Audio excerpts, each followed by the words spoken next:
शाम प्राची टीवी पर सीरियल देख रही होती है, तभी उसकी सास वहां आती है। अरे सीरियल में तो ऐसे मग्न है जैसे आज रात का खाना पड़ोसी आकर बनाएंगे। मुझे पता ही नहीं था आपने अपने बेटे की शादी पड़ोस में भी की हुई है। हैं? मतलब? मतलब इस घर में सारा काम बहू ही करती है, आप तो सिर्फ खर्राटे मारती हैं। अच्छा जी, फिलहाल तो तुम आराम फरमा रही हो, चलो जाओ, ये मेरे टीवी देखने का समय है। आहा, इसीलिए मुझे भगाया जा रहा है। सॉरी, अब तो बिल्कुल नहीं जाऊंगी। प्राची की इस बात पर दोनों सास बहू के बीच टीवी रिमोट के पीछे बच्चों जैसे छीना झपटी शुरू हो जाती है, जिसके बीच श्लोक भी काम से घर वापस आ जाता है। हाँ, आज मेरी चूहे बिल्ली की जोड़ी किस बात पर झगड़ रही है? अरे तेरे बीवी मुझे टीवी ही नहीं देखने दे रही। अरे तुम्हारी मम्मी मुझे खाना बनाने के लिए फोर्स कर रही है। अरे वाह, ऐसे बेतुके रीजन पर तो बच्चे भी झगड़ा नहीं करते। अरे मुझे कुछ मत बोल, सब इसने ही शुरू किया है। हाँ हाँ, जैसे आप तो बहुत दूध की धूली है ना। अरे बस, दोनों चुप।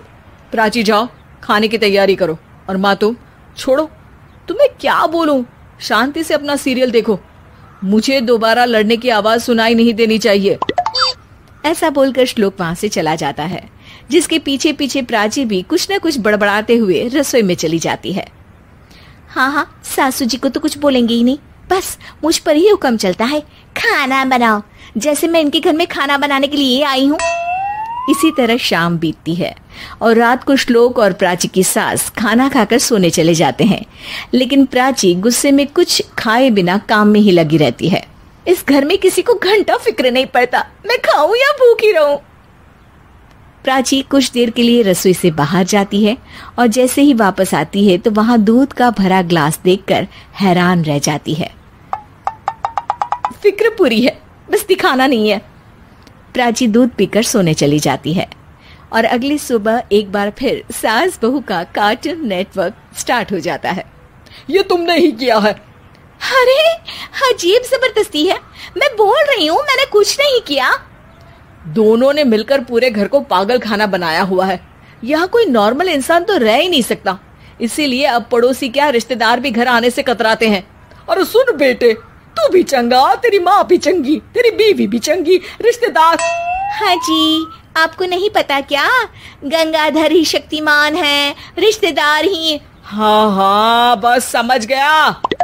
कभी जानवरों जैसे लड़ेंगी तो कभी जुगलबंदी करेंगी। भाई मैं आप दोनों के बीच में नहीं फंसना चाहता। सास बहू की इस मन मौजी जोड़ी से परेशान होकर श्लोक अपना सिर खुजलाता वहां से चला जाता है। चलो अब मैं भी कीर्तन में जा रही हूँ। इस पर जैसे ही सास कमरे में अपना पर्स लेने जाती है तो वहां नाश्ते की प्लेट रखी देख मुस्कुराने लगती है और नाश्ता करके घर से बाहर निकलते हुए कुछ पैसे टेबल पर रख जाती है, जिसके कुछ देर बाद सिलेंडर वाला घर आता है। ओ मुरी मैया, मैं सिलेंडर के बारे में तो बिल्कुल भूल ही गई थी। घर खर्च के सारे पैसे भी मम्मी के पास है और श्लोक से बोला तो उल्टा 4 बात सुनाएंगे। प्राची ये सोच ही रही होती है कि अचानक उसका चेहरा चमक उठता है और वो घर में आकर इधर उधर देखने लगती है। तभी उसकी नजर टेबल पर रखे पैसों पर पड़ती है, जिन्हें वो सिलेंडर वाले को दे देती है। ये सब श्लोक देख लेता है। अच्छा बेटे, इतना बड़ा घोटाला, सबके सामने मैं तेरी दुश्मन और पीठ पीछे तेरी मेरी यारी। इस पर श्लोक एक प्लान बनाता है और शाम को सब एक साथ बैठे होने पर बोलने लगता है। माँ, तुम दोनों की बहुत लड़ाई होती है, इसलिए मैं सोच रहा हूँ कि प्राची को उसके घर छोड़ाऊं, इससे वो भी खुश रहेगी और तुम भी। अचानक श्लोक की ये बात सुनकर सास बहू शौक से उसकी तरफ देखती हैं। अरे ऐसे कैसे घर छोड़ाओगे, मुझे कहीं नहीं जाना। अरे तुमने बोला नहीं पर मैंने सुन लिया, तुम्हें मम्मी के साथ रहना अच्छा नहीं लगता, मुझे पता है। अरे वो अरे, जब बहू खुद कुछ काम बोले तो वो तुझे सुनता नहीं, और अब जो इसने बोला ही नहीं वो तू समझ गया। जब उसे नहीं जाना तो फिर जबरदस्ती क्यों कर रहा है? अच्छा, फिर आपको मौसी के घर छोड़ाता हूँ, बस अब आप दोनों एक घर में एक छत के नीचे नहीं रह सकती। मैं इस टॉम एंड जेरी की जोड़ी को और नहीं झेल सकता। है? ऐसे कैसे नहीं रह सकते? तुम्हें इतनी दिक्कत है तो तुम्हारा बोरिया बिस्तर पैक कर देती हूँ, लेकिन मम्मी जी कहीं नहीं जाएंगी। बिल्कुल यही सुनना था मुझे। अगर दोनों में इतना ही प्यार है फिर हर वक्त ये लड़ाई का नाटक क्यों करती हो?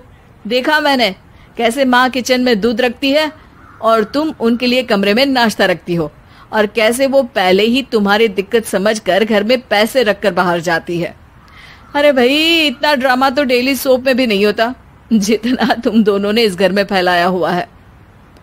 तू हमें टॉम एंड जेरी बोलता है ना, तो याद कर वो दोनों भी एक दूसरे को बाहर वालों की बुरी नजर से बचाने के लिए हमेशा सबके सामने लड़ते थे, लेकिन अकेले में दिक्कत के समय मदद भी तो करते थे।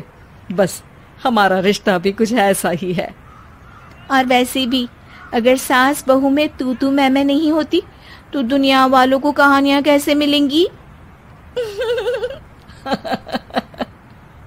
उम्मीद है कि आपको हमारी ये कहानी पसंद आई होगी।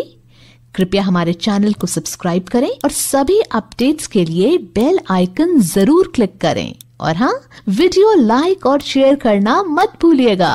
बाय।